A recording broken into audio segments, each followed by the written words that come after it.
Hello, this is John Montecalvo. I am the Director of Operations and Technology for iEnrollsolutions. Today I would like to take you on a walkthrough of the iEnrollsolutions Web Services electronic enrollment system. This demonstration is meant to highlight the features and functions of our highly intuitive enrollment platform. You'll see through this presentation that IES has designed a user interface that is uncomplicated and produces error-free enrollments. We worked hard to design an interface that would allow enrollments to be accomplished as fast and efficiently as possible. Behind the scenes, IES has created a complex and sophisticated application. This highly evolved application was created with a modular design centered around an application engine we call the IES core technologies. This allows us to build modules that snap into the core technologies so that our application is the most nimble and scalable product in the market. Regardless of the complexity, whatever enrollment requirement you may have, we can build a module to handle it. This is the sign-in screen for the iEnrollsolutions Web Services application. Each user is assigned a unique username and password. That assigns the correct security clearance for the application as well. A user might just be an agent with limited access. Another user may be a manager that has more access and be able to do more things within the system. On the case selection screen, there's a pull-down menu that shows only those cases that have been assigned to that particular user. The system also has the ability to break out a case by payroll location. So if you had a national enrollment that had payroll locations in multiple locations around the country, we could break that big case down into payroll locations for reporting purposes.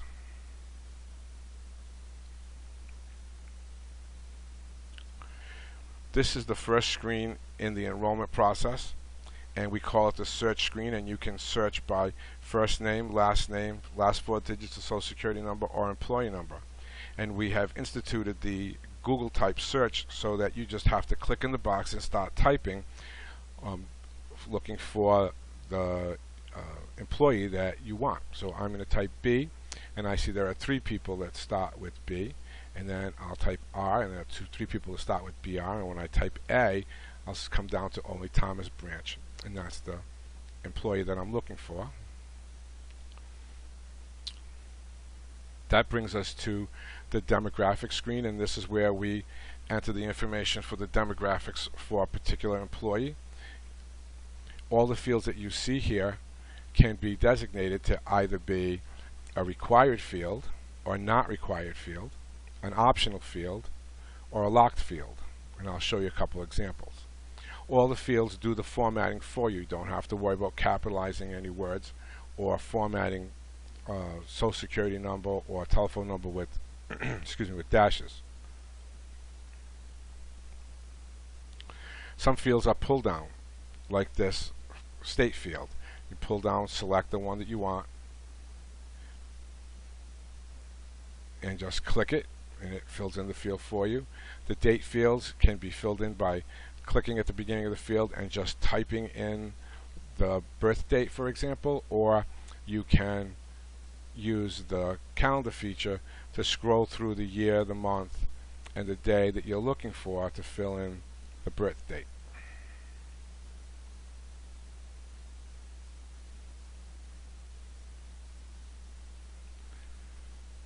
Gender field, you could type the M for male or F for female.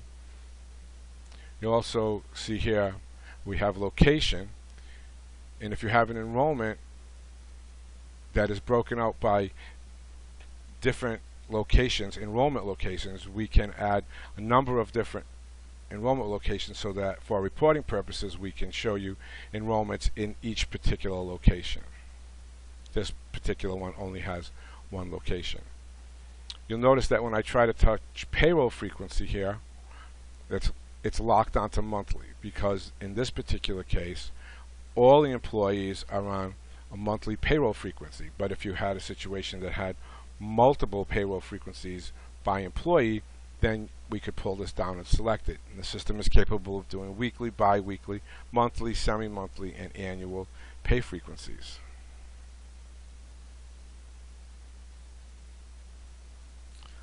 While we're right here, let me show you a couple of things about this information bar at the bottom.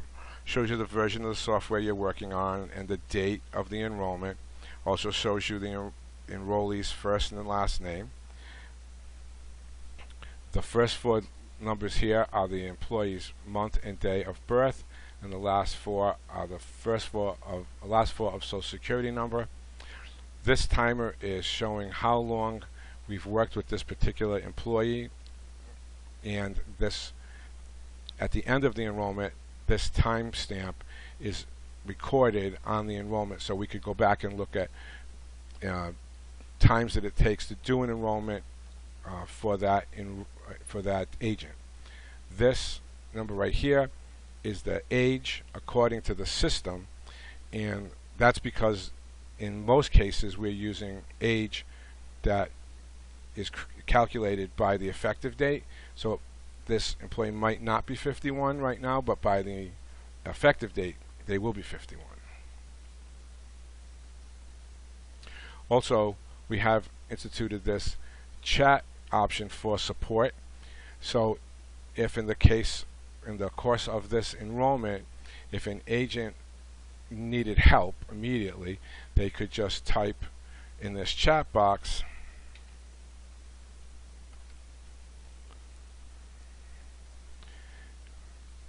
and it would put in their username and their email address, and then it asks, do you want to ask an enrollment question or do you want to ask a technical question?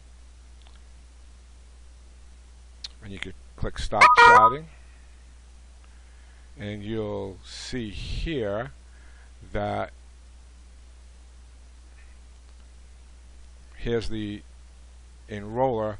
He wants to ask an enrollment question, and we could just say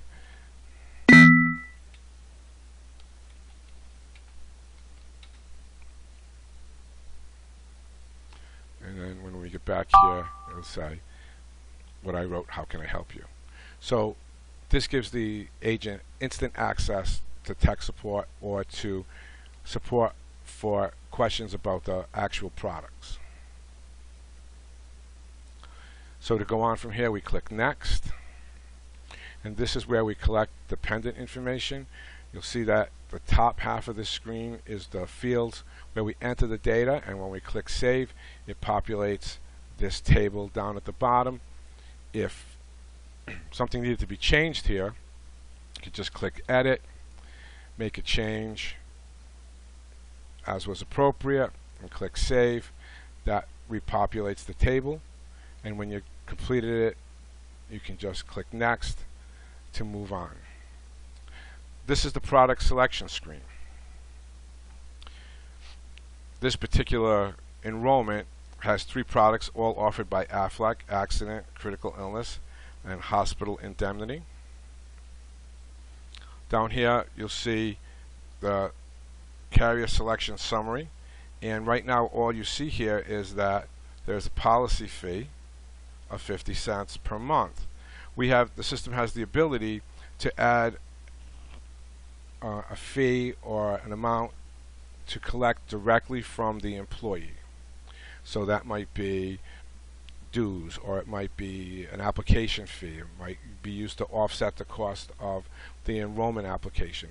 Whatever additional money needed to be collected directly from the employee beyond the premiums could be added to this policy fee. So let's just take a quick look at accident. You'll see that something unique that we do at IES is we put this graphic right here up on the screen that is meant to give the agent some talking points and some information that can be directly given to the employee as the enrollment is happening. So we can pull the coverage, and we'll do member and spouse here. Well, we'll do member because we didn't make the spouse old enough. And we'll pull down a coverage tier. Now when we do that, this box will open and it will show will give you the ability to email the brochure for this high option 24-hour plan directly to the employee's email, or we could just show it on the screen. So here's the high 24-hour wellness plan, and if we change the coverage tier, that changes the brochure as well. So then we could email this brochure to the employee directly. Also shows the premium amount. Notice it's locked, you can't change it. And this is a knockout question for which if you do not answer, it will say member is not a full-time employee. You have to click this, and then it will let us move on.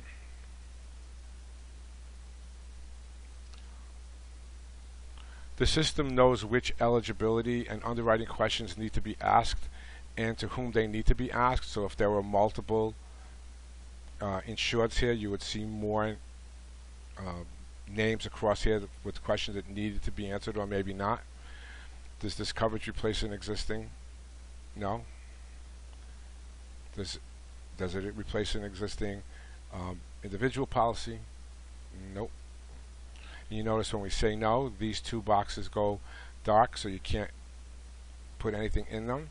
But if you say yes, they come back to life, and then they need to be filled in. And if you don't put something in there, it won't let you go forward. The system will not let you progress. At this point, the employee may say, well, I'm not really sure this is what I want to do. I'd like to come back tomorrow and talk to you about it. And if that was the case, the enroller could just click quote here, and that would bring them back to this screen. You notice now it says quoted here. So let me go back into that same product, and you'll notice that all the data that we entered before is still here. All we have to do is click through and make any changes that the employee might want, or maybe they don't want to make any changes. We could just click through. This is the screen where we collect beneficiary information, and we'll make Sally the primary beneficiary at 100%, but let's just move it to 50% for a second and click save, and then click next, and the system says nope, your total has to be 100% or we can't let you move forward. So at this point we could change Sally to be 100%, or we could just add another beneficiary, and we could pick Sally, who's on the dependent list, or we could just add someone new who's not on the dependent list.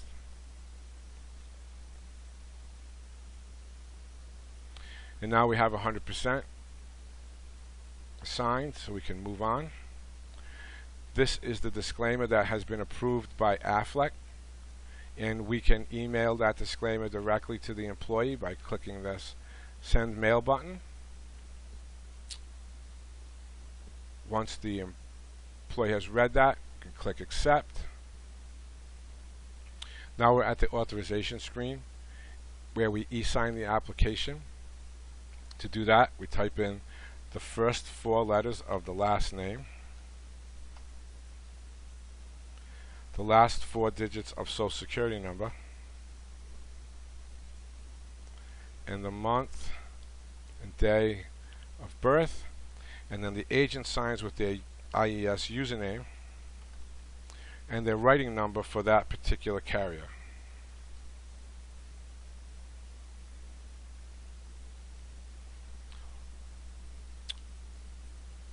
That brings us to the benefit summary screen, and you'll see that there's a product from AFLEC, and we drill down a little and we see the details for that particular election, premium amounts, some information about the member or employee, and beneficiaries. We can send this benefit statement directly to the employee by clicking this Send Mail button. If the agent has a printer connected to their computer, you can click this Print button, and a PDF is created of the benefit statement, which could be directly printed and handed to the employee. When we get done here, we go click on Finish, and that brings us back to the product selection screen where another product could be selected.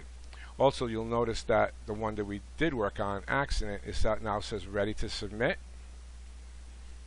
And when it's ready to submit, it means that it has been locked by the system, has been checked to make sure that it is 100% legitimate application and all the data has been entered correctly, and then it locks it.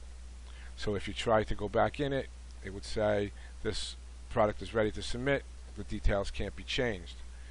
However, during the enrollment period, the employee might come back and say, I need to make some changes in the elections that I made, in which case you'd have to unenroll it. The only person who can unenroll this is the agent who signed the application or the manager of the agent who signed the application. So we'll unenroll this just so that you can see what happens when you do that. You'll notice that all the data is still in place, all the questions.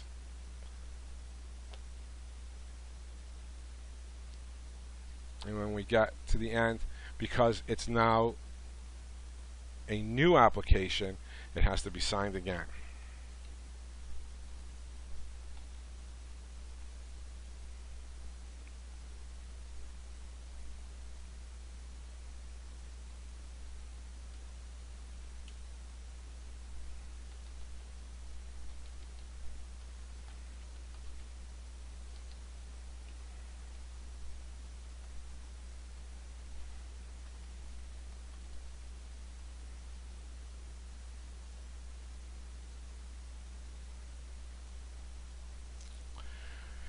Also notice that the carrier summary has been updated so that shows one Aflac product at $15.18 a month. The policy fee has been added, 50 cents. Show you one other feature. It's a notes function. We've added this function so an agent can add a note to the application to remind themselves to do something, to impart some information on any other enroller that may have to look at this application, or maybe for marketing purposes they could say, oh, you know, this employee talked about wanting some life insurance. So you could just make a note here.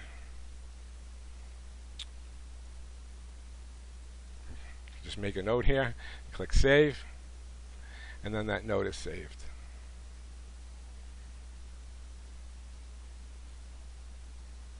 So this is the access log, and because we haven't completed this application yet, there's nothing in here, but when we do complete it, you will see that this access log shows who put this application in and what day they put it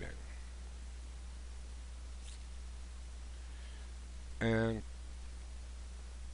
that pretty much shows you all the functions and features of the IES Web Services application.